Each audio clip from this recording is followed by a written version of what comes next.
Hey everyone, welcome to Chapter 6 summary and outline. Hopefully this helps you put all Chapter 6 into perspective. So we'll just get started right here with a sum or difference of cubes problem. This is one thing we learned in this chapter. And let's say we have a sum of cubes. Let's say we just have x cubed plus 125. Those are two perfect cubes, and we can factor those using the above identity. And everywhere you see an x cubed, you'll put, or I'm sorry, everywhere you'll see an a, you'll put an x, and everywhere you'd see a b, then you'd put the cube root of 125, which is 5. So we start this with x plus 5 times, and then we're going to have x squared minus 5x, and then plus 5 squared is 25. Okay, so now I know one of my roots, and the other two are going to come from the quadratic formula because this does not factor. So use the quadratic formula to finish the rest. I have, let's see, 5 plus or minus the square root of 5 squared is 25 minus 4 times 1 times 25.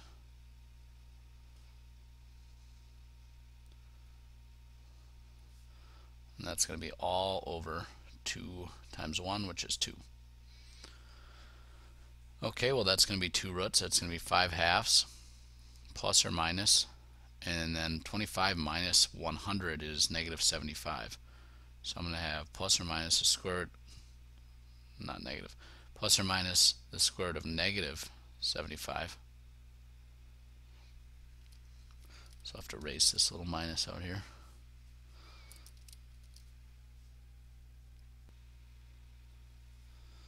So the square root of a negative is going to have an imaginary. So that's going to be all over 2. So then this is 5 halves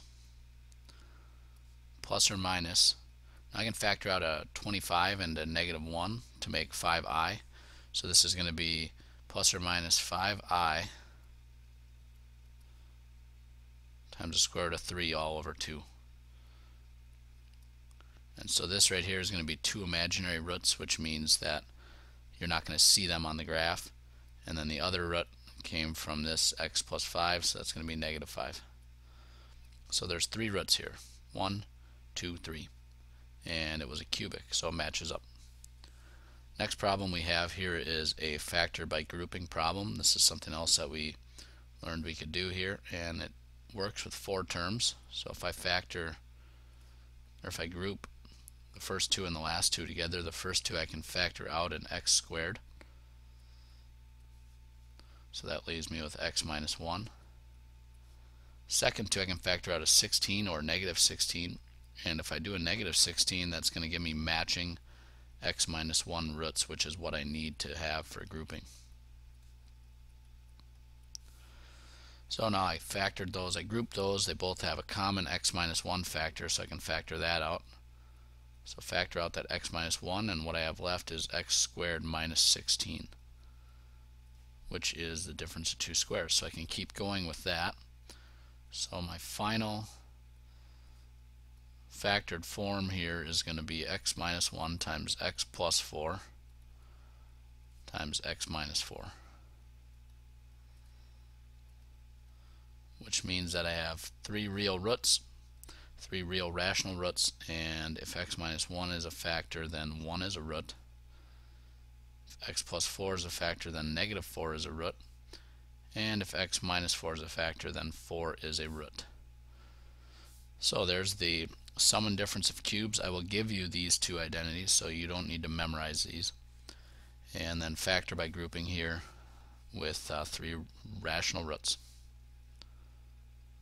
Alright, another thing we did was factor out a common term. So if you notice here, and there's actually a typo, this should be a 3 right here.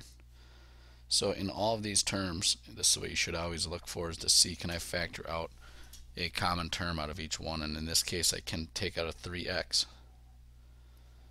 So I'm going to go ahead and factor 3x out of each term,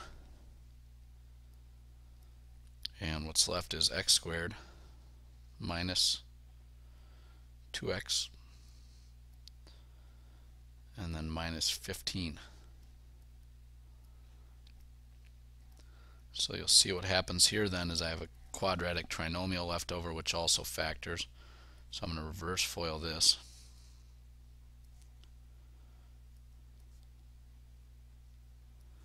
And two factors of 15 that have a difference of 2 are 5 and 3. And the minus goes with the bigger number, which is 5. So there I factored out a common term. What I have here is 0 for root, 5, and negative 3. So that's factoring out a common term. Another thing we looked at was reverse FOIL with a higher degree than 2.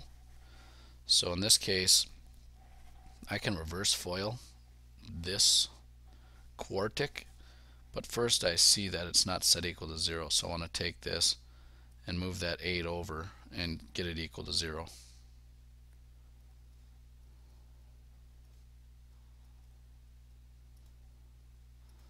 So it shows up on the other side as negative, and we'll set it then equal to 0. So now I have 3 terms, so let's see if I can reverse FOIL this. 2 factors of x to the 4th are x squared and x squared. And then 2 factors of 8 that have a difference of 2 are 4 and 2. Okay, I need the minus to go with the 4 and the plus to go with the 2. And now you see here I have the difference of 2 squares again. So that's going to have roots of plus or minus 2. And here I have a couple imaginary roots because something squared will never equal negative 2. So that is going to actually have a couple imaginary roots which are plus or minus I root 2.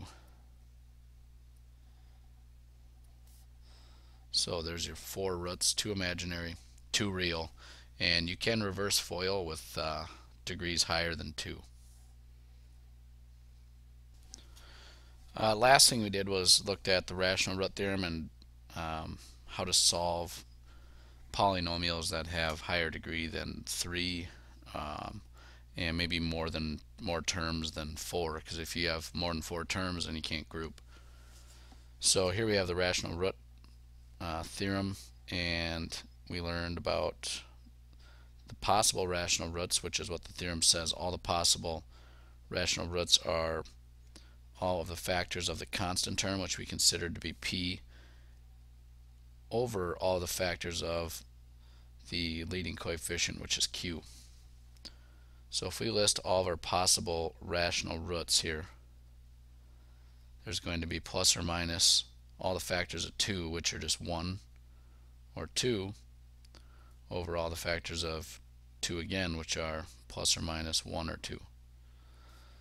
So really, if we make the denominator 1, we'd have 1 over 1 and 2 over 1. So we got 1 and 2. So all the possible rational roots are plus or minus 1 or 2. Then if we make the denominator 0, we'd have 1/2 or 2 over 2, which is 1 again. So really only have a half. So plus or minus 1, 2, or a half, that's 6 possibilities. And instead of guessing and checking, I'd rather use my graphing calculator. So I went to a free online graphing calculator, graphed this, and it looked like we have roots at negative a half and 1. So I'm going to put negative a half or 1 in the box. 1's probably easier. So we'll do synthetic division, and we'll check to see if 1 is a root, which I'm assuming it is. Looks to be on the graph. It's a possible rational root in the root theorem. So we'll go ahead and use synthetic division and divide this by 1. That's actually a 9. So 2, negative 9, 7, 2, and negative 2. And remember, if you're ever missing any terms, like here we have all the terms. See, we have x to the 4th, x cubed, x squared, x. If you're ever missing any, you have to add a 0, but we're not here, so we're okay. So pull the first one down 2. 1 times 2 is 2. Add these two together, we get negative 7. 1 times negative 7 is negative 7. Add those, we get 0. 1 times 0 is 0. Add those, we get 2. 1 times 2 is 2. Add those, we have a remainder of 0, which, remember, if we have this remainder of 0 right here, then we know that 1 is a root. So we have now left over is 2 is the constant, 0 is the x term, negative 7 is the x squared, and 2 is the x cubed. So my leftover stuff is 2x cubed minus 7x squared plus 2. And I'm going to do synthetic division again because it really looked like negative a half was a root as well. So I'm going to do this again with negative a half and all the coefficients of the leftover stuff, negative 2, or 2, negative 7, 0, and 2.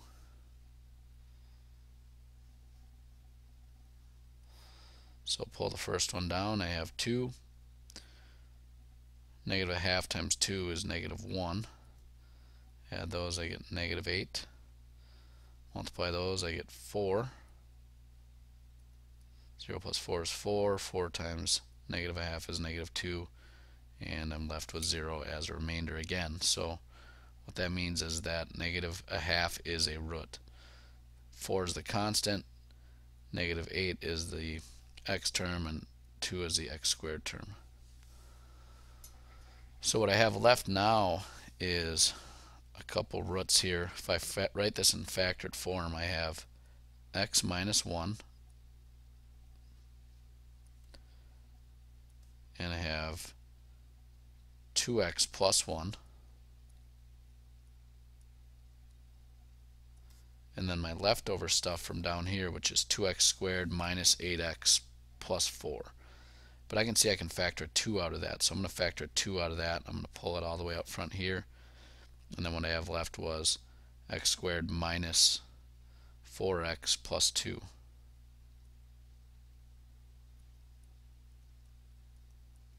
I'm kind of running out of room there. Hopefully you can still see that. Now this stuff right here is not going to factor, so that means we have to use the quadratic formula. So quadratic formula on that would be the opposite of b, which the opposite of negative 4 is 4. So we have 4 plus or minus square root of 4 squared, which is 16, minus 4 times 1 times 2,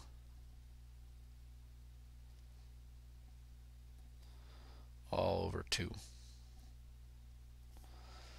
So 4 over 2 is 2. So 4 halves plus or minus 16 minus 4 times 1 times 2, that's 16 minus 8. So that's plus or minus the square root of 8 over 2. Square root of 8, that's the same as 2 root 2. So this is really, square root of 8 is the same as 2 root 2. So I can scribble that out and put 2 root 2 there. And then I can cancel out these 2's. And then of course 4 halves, that's the same as 2.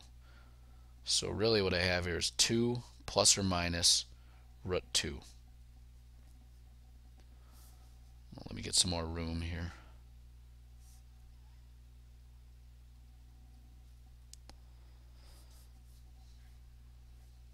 So my 4 roots then from up here are, we have 1,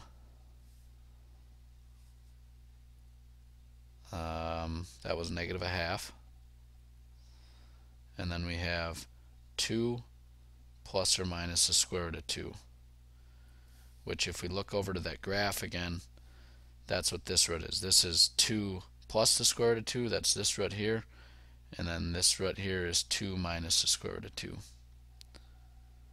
Right there.